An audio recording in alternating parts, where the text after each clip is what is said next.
بچوں میں چند نایاب پائی جانے والی بیماریوں کے حوالے سے یہ کیسے پیدا ہوتی ہیں، بچوں کی صحت کو کیسے متاثر کرتی ہیں، اس سلسلے میں ہمیں جوائن کیا ہے senior vice president society of novel and rare diseases کے، اور اسی کے ساتھ ساتھ جو کہ پریزیڈنٹ ہے Pakistan society of internal medicine, جناب پروفیسر ڈاکٹر آفتاب محسن صاحب۔ السلام علیکم۔ وعلیکم السلام سر کیسے ہیں آپ؟ میں ٹھیک ہوں، thank you for the invitation. Sir بہت شکریہ پروگرام میں آنے کے لیے۔ اور سر میں آپ سے جاننا چاہتی ہوں کہ جو یہ سوسائٹی ہے ریئر ڈیزیزز کی، اس کا پرپس کیا ہے، اس کے انڈر کیا ایسے کام جو ہیں وہ کیے جاتے ہیں؟ یہ سوسائٹی ریسنٹلی بنائی گئی ہے، society of novel and rare diseases, اور اس میں مختلف جو ادارے ہیں ان کے اشتراک سے یہ بنی ہے، جس میں Pakistan society of internal medicine, university of child health sciences Lahore, اور یہاں پر ایک بہت ہی ریسرچ کا بڑا ادارہ ہے centre of excellence for molecular biology, اور آغا خان یونیورسٹی کراچی، ان کے اشتراک سے بنی ہے۔ اس کے مقاصد نمبر 1 یہ ہے کہ یہ جو ریئر ڈیزیزز ہیں جو کہ بہت کمیاب ہوتی ہیں لوگوں میں، اور یہ عام طور پر جینیٹکس یا موروثی طور پر پیدا ہوتی ہیں، اس کے بارے میں آگاہی دی جائے، یہ تو سب سے بڑا مقصد ہے۔ دوسرے نمبر پر ہے کہ آگاہی کے ساتھ ساتھ ایسے مریضوں اور ان کی فیملیز کے بارے میں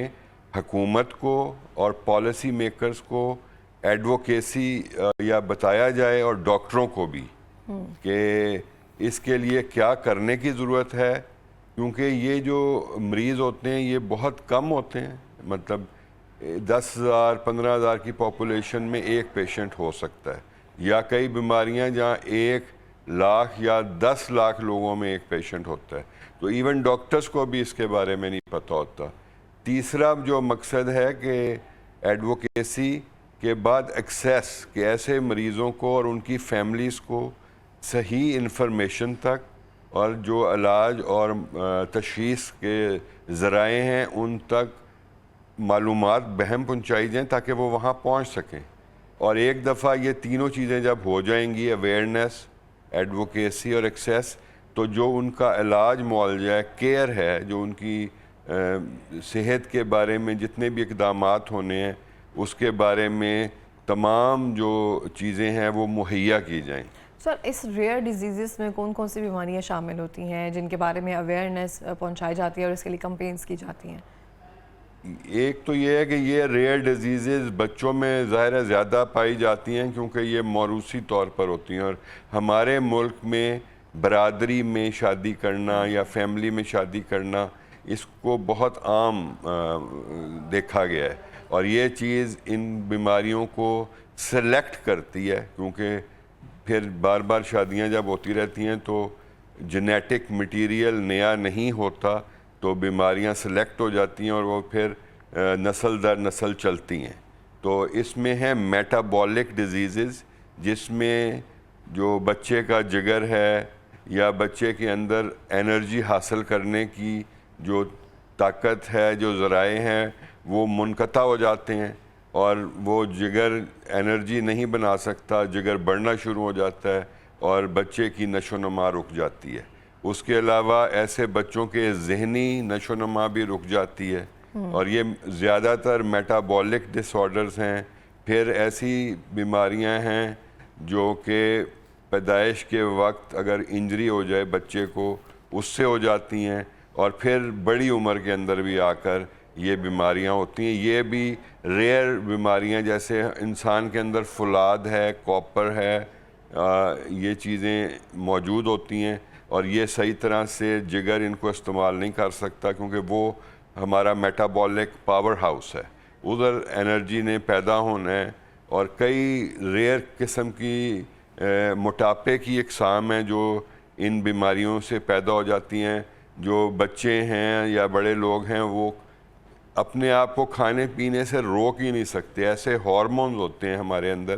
جو جب ہم کھا لیں تو وہ بتاتے ہیں کہ آپ نے کافی کھا لیا ہے تو اب آپ رک جائیں۔ ایسے بچوں میں وہ ہارمون نہیں بنتا، اس کا علاج ممکن ہے، لیکن ایک مریض کے 1 سال کے علاج کے لیے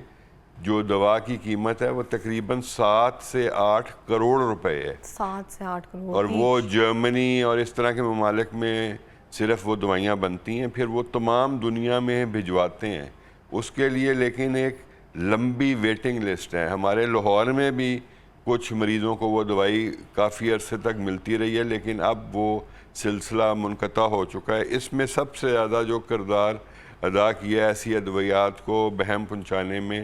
وہ ہیں ایک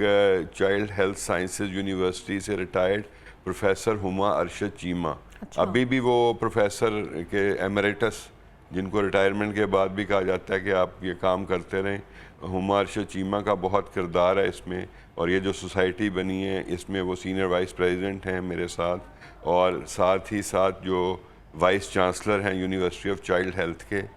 مسعود صادق صاحب، وہ اس میں شامل ہیں۔ اور یہ سوسائٹی کو اور سب لوگوں کو اکٹھا کرنے میں جو سب سے سینٹرل فگر ہے، سب سے اہم شخصیت ہے، وہ ہیں پروفیسر جاوید اکرم۔ وہ ایک ماہر فزیشین ہیں، وہ پہلے سابقہ وزیر صحت بھی رہے ہیں بڑا عرصہ، اور یونیورسٹی آف ہیلتھ سائنسز کے وائس چانسلر بھی رہے ہیں، اور اسی طرح وہ پیمز ہاسپٹل اسلام آباد میں چیف ایگزیکٹو اور وائس چانسلر رہے ہیں۔ تو انہوں نے، کیونکہ ان کی سب سے تعلق بہت زیادہ ہے اور وہ ہر ایک کے ساتھ بڑے کھلے دل سے ملتے ہیں، انہوں نے ان سب کو اکٹھا کیا اور یہ سوسائٹی کو تشکیل دیا، اور اب اس کا پہلا سیمینار ہونے جا رہا ہے پرل کانٹیننٹل ہوٹل لاہور میں، جس میں اس جو سیمینار کو آرگنائزنگ کمیٹی کو میں چیئر کرتا ہوں، میں دیکھ رہا ہوں، ساری دنیا سے ایکسپرٹ وہ آئیں گے۔ ڈیٹس ہیں 5 سپٹمبر اور 6 سپٹمبر، اور جو ریئر ڈیزیزز کے پیشنٹس ہیں ہم ان کو بھی بلا رہے ہیں، اور ان کی فیملیز کو بھی بلا رہے ہیں، اور ان کی اویئرنیس کا ایک سیمینار ہو بھی چکا ہے، اور وہاں پر بھی یہ ڈاکٹرز اویلیبل ہوں گے۔ اگر کسی فیملی میں کوئی ریئر یا موروثی بیماری ہے جس کے علاج یا تشخیص میں مسئلے مسائل ہو رہے ہیں، تو میرا نام ڈاکٹر آفتاب محسن ہے، اور یہ کرسٹل ہال ہے پی سی میں، 5 تاریخ کو جمعہ ہوگا سپٹمبر کو، اور 6 کو سیٹرڈے، تو ہم لوگ وہیں ہوں گے بعد از جمعہ اور تمام سیٹرڈے کا دن، اور ڈاکٹر ہما ارشد چیمہ صاحبہ ہوں گی، پروفیسر جاوید اکرم، اور اس طرح باہر سے جو لوگ آئیں گے ماہرین وہ ہوں گے، اور کراچی سے بھی لوگ آ رہے ہیں۔ صحیح ہو گیا سر، اتنا بہترین کام کر رہے ہیں آپ۔ اچھا، جیسے آپ نے کہا کہ 7 سے 8 کروڑ ایک بندے کی دوائی پہ خرچ ہوتے ہیں، تو اس حوالے سے فنڈنگ جو ہے، جتنے بھی یہاں پہ ماہرین ہیں یا جتنے بھی آپ نے پینل کے ہمیں نیمز جو ہیں وہ بتائے ہیں، اس کی فنڈنگ کیسے کلیکٹ کی جاتی ہے، اور اب تک کتنے بچوں کا علاج جو ہے وہ اس فنڈنگ کے تھرو شروع ہو چکا ہے؟ کم از کم 20 سے 25 بچے ہیں جن کا علاج ان ذرائع سے ہو رہا ہے، اور یہ اس طرح ہوتا ہے کہ اس کی بہت ہی محدود سپلائی ہوتی ہے۔ فنڈنگ کا جہاں تک تعلق ہے کہ ایسا کوئی نظام نہیں ہے کہ حکومت یا ڈاکٹرز یا کوئی ادارہ ان کے لیے یہاں سے فنڈ اکٹھے کرے اور پھر خرید لے۔ طریقہ کار یہ ہے کہ یہ جب ایسے مریضوں کو تشخیص کر لیا جاتا ہے، اس کے لیے بھی ان کے جو بلڈ ہیں اور ان کے جین انالیسز ہیں وہ باہر سے کروانے پڑتے ہیں، جرمنی سے یا امریکہ سے۔ ابھی تک یہ سہولت بھی پوری طرح یہاں پہ میسر نہیں ہے۔ یہ سوسائٹی نے بیڑا اٹھایا ہے کہ ہم یہ پوری سہولت یہاں پر اب مہیا کریں گے انشاءاللہ۔ تو پھر جتنی انٹرنیشنل ڈونر آرگنائزیشنز ہیں جو ان بیماریوں کو لک آفٹر کرتی ہیں، جن کے ہیڈ آفیسز یو کے میں ہیں یا برطانیہ، یو ایس اے، جرمنی، ان ممالک میں، ان کو پھر ہم لکھتے ہیں، وہ پھر اپنے دیکھتے ہیں کہ کس طرح ان کو پرائرٹائز کرتے ہیں، اور وہ ساری دنیا میں پھر دوائی بھیجتے ہیں۔ کافی ٹائم ٹیکنگ اور کافی مجھے لگتا ہے ذمہ داری والا کام ہے، اوبویسلی اس کے پیچھے بیک اپ رکھنا، چیک اینڈ بیلنس رکھنا بالکل اس طرح سے ہے۔ سر، لاسٹ میں کوئی پیغام دینا چاہیں گے؟ اس سے پہلے کہ میں پیغام دوں مس اقرا، میں یہ بتانا چاہتا ہوں کہ بہت سارے بچے اور بہت سارے مریض ان بیماریوں سے ان کو تشخیص ہی نہیں ہو پاتی، اور ان کا یہ لوگ عالموں کے پاس یا جن نکالنے والوں کے پاس یا اس طرح علاج کرواتے ہیں، اور وہ نہ تشخیص ہوتی ہے نہ صحیح علاج ہوتا ہے۔ تو ہماری درخواست ہے پیرنٹس سے بھی اور باقی ڈاکٹرز حضرات سے بھی کہ خدا کے لیے اگر کوئی پرابلم سمجھ نہیں آ رہی تو یہ society of novel and rare diseases SNARE SNARE کی اب ویب سائٹ بھی بن چکی ہے،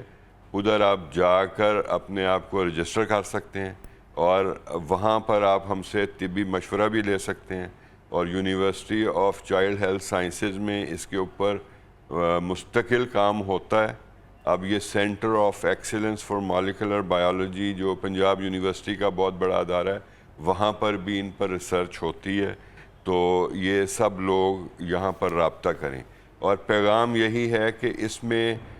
اویئرنیس یا آگاہی کی ضرورت ہے. جو آپ نے ہمیں ساتھ دیا, آبویسلی میری بات تو 1 یا 2 لوگوں تک جائے گی, آپ کی بات تو پورے ملک میں جائے گی. تو اویئرنیس, دوسرا ہے ایڈوکیسی, کہ آپ بھی جہاں بیٹھیں بتائیں لوگوں کو کہ ایسی بیماریاں ہیں, بالکل. ان کا علاج یا تشخیص ممکن ہے. اور یہ جو کزن میرجز اور جن فیملیز میں بیماری ہے پھر وہ وہیں شادی کر لیتے ہیں, اب اس کا طریقہ آ گیا ہے تشخیص کرنے کا, اینٹی نیٹل, پیدائش سے پہلے. تو اس کے لیے بھی یونیورسٹی آف چائلڈ ہیلتھ ہے یا جو گائنیکالوجسٹ ہیں وہ کر سکتی ہیں. تو پلیز اویئرنیس, آگاہی اور ایکسیس حاصل کریں, اور پھر کیئر کے لیے آپ اکیلے نہیں ہیں, ہم آپ لوگوں کے ساتھ ہیں. اور جو کچھ ممکن ہوگا, جو بن پڑے گا, وہ یہ سوسائٹی بھی کرتی رہے گی, اور تمام ڈاکٹرز تو ہمہ وقت کوشش کر ہی رہے ہوتے ہیں. اور آپ کا بہت شکریہ, آپ نے دعوت دی, یہاں بلایا, اور اس چیز پر جس کے پہلے بارے میں بات ہی نہیں ہوتی تھی, Obviously. بات کرنے کا موقع دیا. آپ کا بہت شکریہ سر, پروگرام میں آنے کے لیے. بہت ہی بہترین کام کر رہے ہیں آپ, کیونکہ یہ ایسا کام ہے